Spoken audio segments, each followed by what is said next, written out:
2025 সালে শুরুতে দ্বিগুণ হচ্ছে লক্ষ্মী ভাণ্ডার টাকা। কবে থেকে টাকাটা ঢুকবে এ বিষয়ে বিস্তারিত জানতে ভিডিওটি সম্পূর্ণ দেখতে থাকুন। পশ্চিমবঙ্গের সাধারণ মানুষের জন্য মুখ্যমন্ত্রী মমতা বন্দ্যোপাধ্যায় লক্ষ্মী ভাণ্ডার প্রকল্পের সূচনা করেছিলেন বিগত কয়েক বছর আগেই। যে প্রকল্পের মাধ্যমে রাজ্যের বসবাসকারী মহিলারা প্রত্যেক মাসে 1000 টাকা থেকে 1200 টাকা পর্যন্ত আর্থিক সাহায্য পেয়ে থাকেন।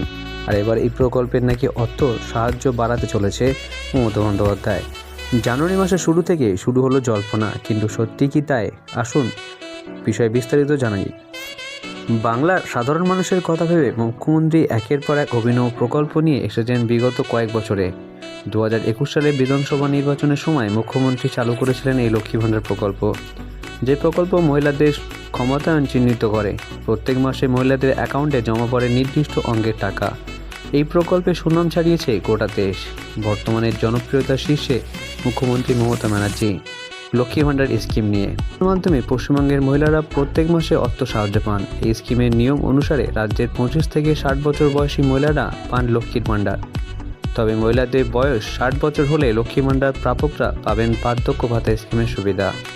বর্তমানে লক্ষ্মী ভাণ্ডার প্রকল্পে তপশিলি জাতি ও উপজাতি জনতার মহিলারা 1200 টাকা এবং সাধারণ সম্প্রদায়ের মহিলারা 1000 টাকা পাচ্ছেন। তবে এও শোনা যাচ্ছে যে হয়তো খুবই শীঘ্রই মুখ্যমন্ত্রী এই প্রকল্পের অর্থ সাহায্যের পরিমাণ বাড়িয়ে দেবে। খুব সম্ভবত বিধানসভা নির্বাচনের আগে আর এক দফায় লক্ষ্মী ভাণ্ডার প্রকল্পের টাকা বেড়ে যাবে। আপাতত বর্তমানে পশ্চিমবঙ্গে যে সকল লক্ষ্মী ভাণ্ডার প্রাপকদের টাকা আটকে দিয়েছিল, সেই সকল প্রাপকদের যাবতীয় সমস্যাগুলি দূর করে পুনরায় রাজ্য সরকার তাদের অ্যাকাউন্টে টাকা পাঠাচ্ছে।